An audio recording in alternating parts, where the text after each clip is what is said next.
O Senhor esteja convosco. Ele está no meio de nós. Proclamação do Evangelho de Jesus Cristo segundo Marcos. Glória a vós, Senhor. Na cidade de Cafarnaum, num dia de sábado, Jesus entrou na sinagoga e começou a ensinar. Todos ficavam admirados com o seu ensinamento, pois ensinava como quem tem autoridade, não como os mestres da lei. Estava na sinagoga um homem possuído por um espírito mau. Ele gritou: "Que queres de nós, Jesus Nazareno? Vieste para nos destruir? Eu sei quem tu és o Santo de Deus." Jesus o intimidou: "Cala-te e sai dele." Então o espírito mau sacudiu o homem com violência, deu um grande grito e saiu. E todos ficaram muito espantados e perguntavam uns aos outros: "O que é isso? Um ensinamento novo dado com autoridade? Ele manda até nos espíritos maus e eles obedecem." E a fama de Jesus logo se espalhou por toda a terra, em toda a região da Galileia. Palavra da salvação. Glória a vós, Senhor. Que as palavras do Santo Evangelho perdoem os nossos pecados.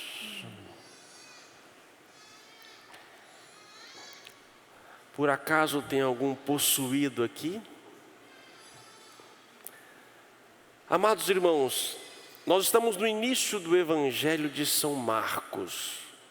Este ano vamos meditar então a vida de Cristo a partir da visão de Marcos. Marcos é o primeiro evangelista que escreve. Dos 4, é o primeiro a ser escrito.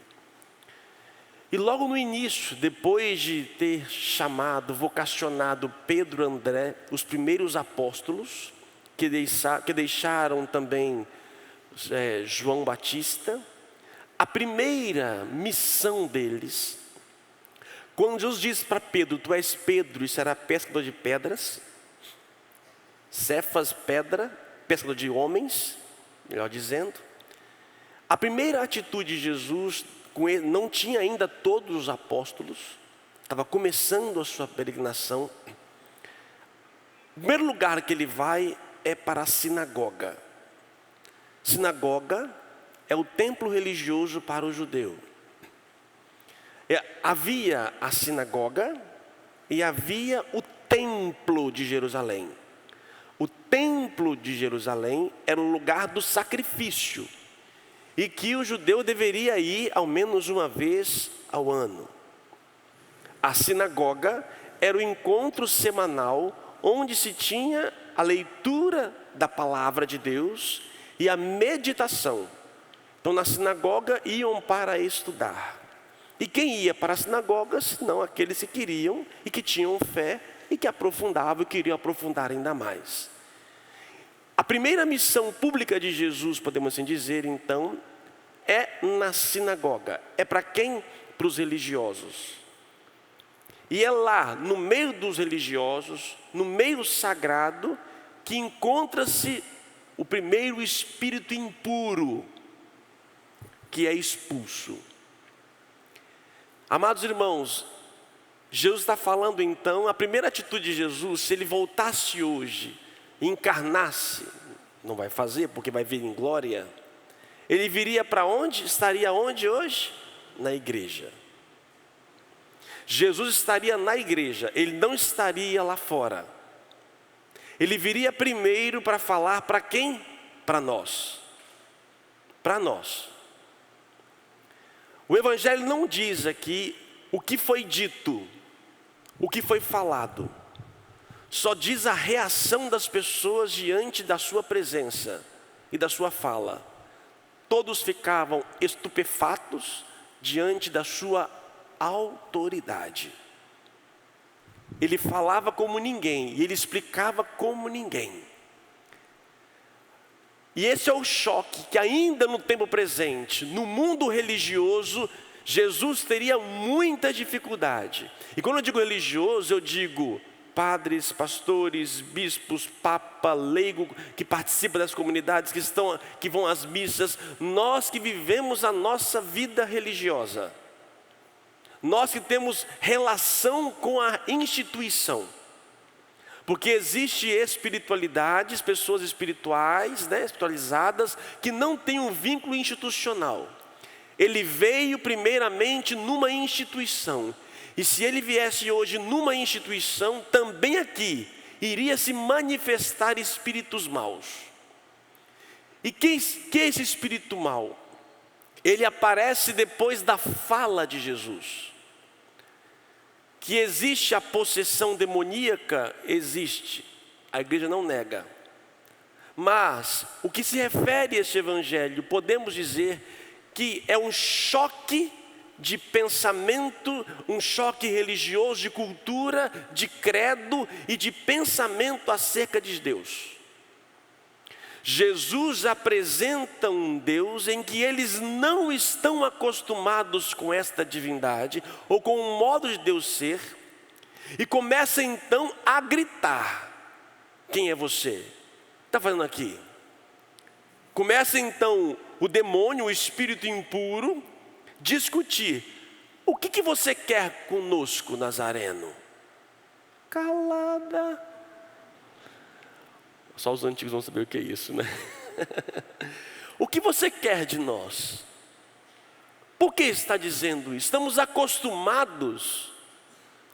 Papa Francisco, quando assumiu o seu ministério, Jorge Bergoglio, ele dizia na sua escrita, na Evangelho Gaudium, dizendo, vai o choque de encontro com pessoas que vão dizer assim: sempre foi feito assim, aqui sempre foi desse modo, nós acostumamos desse jeito, e você vem falar de um Deus de um modo diferente. Tudo bem, nos causa espanto, admiração, mas o que você quer de nós? Meus irmãos, até nós, 2000 anos como instituição, podemos pecar, enquanto hoje seres humanos, em transmitir a imagem de Deus.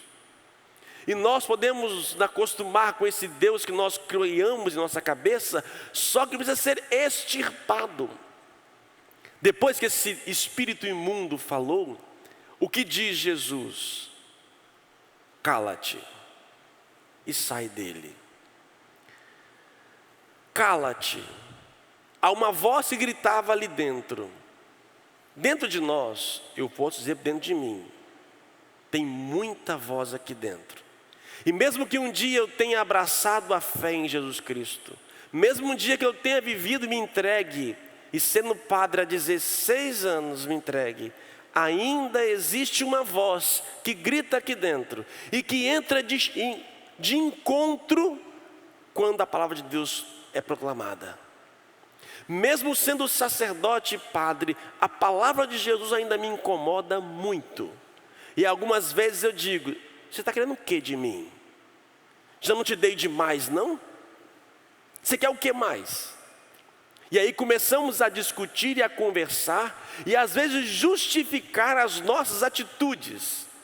E Deus só nos pede o seguinte: ei, fica quieto. O cala-te aqui pode ser algo grosseiro, mas é um sentido de: ei, escuta. É interessante que aquele homem escutava com admiração, ficava espantado com a autoridade tamanha, mas chegou um momento que ele tinha que decidir: ou eu caminho como eu caminhava antes, ou eu sigo essa palavra de autoridade. E ele fica em dúvida, e ele decide a princípio seguir a sua voz interior, quando Deus fala: ei, fica quieta. Não sei você, eu tenho feito alguns esforços de me silenciar. Eu sou muito barulhento. Internamente ainda eu sou um furacão. Muito barulhento. tenho feito um esforço tremendo para poder silenciar, porque não é fácil. Não é só fechar a boca ou os olhos, é muito mais do que isto. E é nessa hora que a gente tem que parar para ouvir. E aí a gente vê os nossos cultos religiosos, sem querer julgar A, B ou C, mas o que nós vemos, nossas celebrações são barulhentas, nós falamos demais. E quando eu falo demais, nesse sentido, não é o que fala antes de começar a missa, não. É canto, é grito, é sapatear, é falar, é cantar de novo. O pastor, o padre fala, e a gente canta, a gente tem que tremer, tem que assim os poros abrir, aí sim a emoção vir. É como se somente viesse uma relação de mim para com Deus. Eu falo com toda certeza de coração, poucos são os que ouvem e se calam diante de Deus. Nós queremos dizer para Deus, queremos falar para Deus, queremos demonstrar quem Ele deve ser. Esse é o espírito impuro, que quer ser Deus de Deus, que aceita algumas coisas e outras não. Mas quando Jesus diz e chega na sinagoga, Ele fala: hoje para nós religiosos, calem-se. Sai dele. Sai esse pensamento. Gente, precisamos de muito discernimento dos espíritos para saber aquilo que vem de Deus, aquilo que vem de mim mesmo, o que é melhor, o que não é. E só manifesta isso quando? Na sinagoga, ou seja, quando estamos reunidos em seu nome, quando ali ouvimos a palavra de Deus. E para ouvir a palavra de Deus requer silêncio. Silêncio. Jesus falava com autoridade por quê? Porque realmente Ele é Deus, e Ele vivia profundamente tudo aquilo que pregava, e pregava aquilo que vivia. A nossa autoridade, ela é minada quando nós erramos. Mas nós sempre iremos errar, porque sempre iremos pecar. O que vai dar a minha autoridade então? É a capacidade de reconhecer o erro e modificar. A minha autoridade junto a vocês será não porque eu não peco, pelo contrário, peco muito, mas também me arrependo o tanto outro, e a Deus suplico a sua misericórdia, e aqueles que feri, me esforço para poder não fazer o mesmo. É isto que vai nos constituindo como autoridade, diferente de Cristo, que é uma autoridade impecável. Um pai, uma mãe que é autoridade para um filho, ele não irá perder porque está pecando, mas quando ele publicamente diz: filho, olha, eu fiz errado, não deveria ter feito isso, peço perdão. Batata. Marcas, consequências irão ficar, mas a sua autoridade irá permanecer. E é dessa maneira que vamos expulsando os espíritos maus. Os profetas que são falados na leitura, né, que irá surgir, que é o próprio Cristo, mas esse profeta é a boca de Deus. E essa boca de Deus também devemos nós escutar, devemos nós sê-lo. Ser para os outros e escutar. Eu não sei o que para você é mais difícil para escutar a voz de Deus. Eu não sei o que é. Por exemplo, dizer para uma pessoa profundamente machucada, que foi ferida por alguém, dizer que ela tem que perdoar, misericórdia. O espírito mau grita dentro dela e sacode. Sacode. A gente tem mania de achar que esse aqui é uma cena de expulsão, de possessão. Jesus orou, a pessoa sacudiu, o espírito saiu, ela levantou. Isso é mais fácil acontecer quando o espírito mau é o meu pensamento, é o meu desejo, é a minha vontade. Não é só assim que sai, não. Ele realmente me sacode por dentro. porque Ele não quer.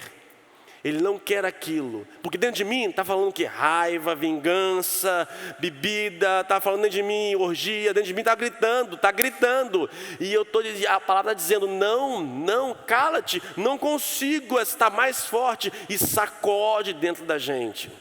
Não é o espírito demônio, sou eu mesmo. Sou eu mesmo com os meus desejos, com as minhas vontades, com as minhas tudo aqui dentro. E que nós muito facilmente jogamos para o demônio para tirar nossa culpa. Não.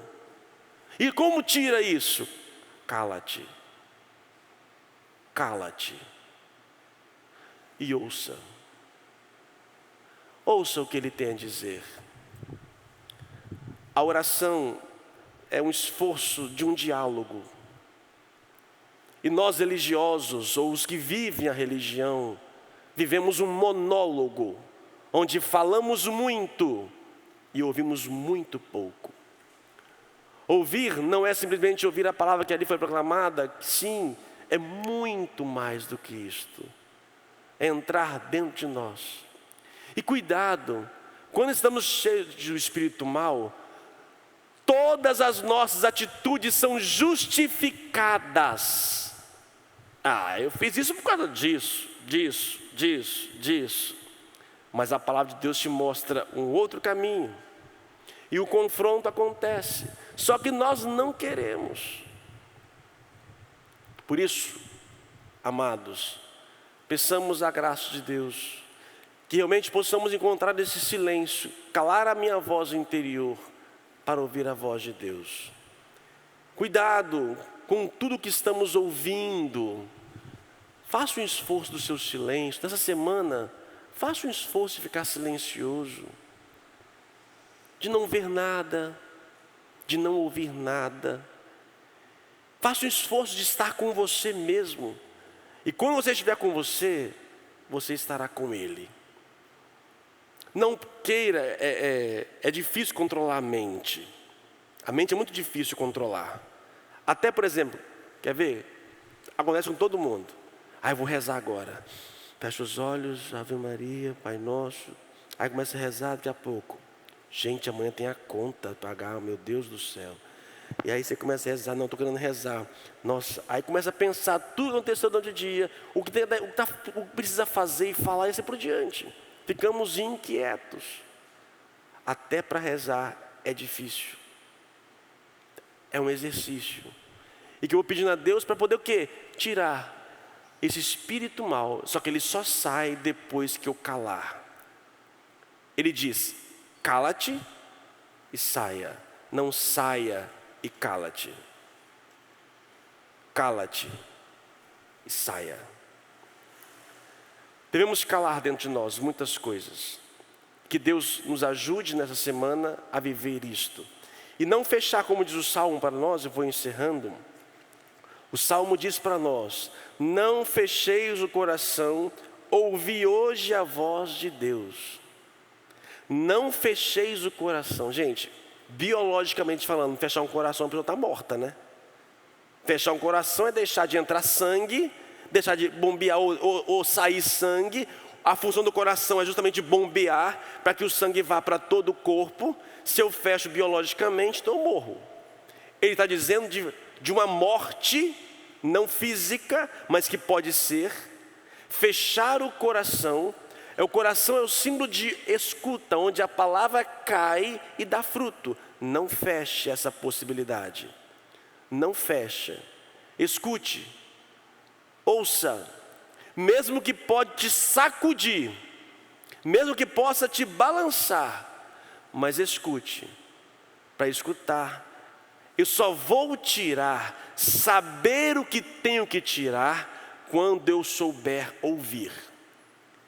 Se eu estou cheio do espírito mau, do impuro, como é que eu vou saber que é o espírito impuro que estou sendo tomado? Se eu ouvir a voz de Deus. A voz de Deus é que vai mostrar para mim aquilo que é impuro, para que possa ser tirado de mim. Mas para isso requer escuta. Começamos nossa caminhada litúrgica E para nós religiosos, com essa palavra, cala-te. E é tão bom calar a boca às vezes. Na relação a dois, por exemplo. Quando não quer, dois não brigam. Cala a boca um pouquinho. Fica inquieto com seus demônios internos e saiba falar, e na hora certa falar. Ouça nessas vozes múltiplas num relacionamento, procure ouvir ali qual é a voz de Deus. Por isso, termino, que São Paulo diz na leitura de hoje, né? Ele exorta e aconselha as pessoas a não casarem. Já tem um filósofo moderno chamado Wesley, diz o seguinte: vida de casado é boa, só pede para de solteiro. Um grande filósofo que tem por aí afora. Mas Deus não é contra o casamento. São Paulo não é contra o casamento. Mas ele diz que o casal, quem vive a vida dois, fica preocupado com as coisas da vida terrena. E aquele que se abdica disso para poder estar diante de Deus, se coloca mais, tem mais possibilidades de viver esse encontro e doação. Não que o matrimônio não seja uma vida e uma vocação, um chamado, um dom de Deus. Mas que Deus nos ajude, seja no matrimônio, seja no celibatário, seja na vida de solteiro, em qualquer instância, aprendamos a calar mais, porque eu posso viver a minha vida de solteiro e viver muito barulho, muitas vozes, muita dificuldade. Isso hoje, mais do que nunca, não é motivo de poder saber quem tem menos ou mais cruzes ou dificuldades ou alegrias. Que Deus nos ajude a nos calar para ouvi-lo. Louvado seja o nosso Senhor Jesus Cristo. Para sempre seja louvado.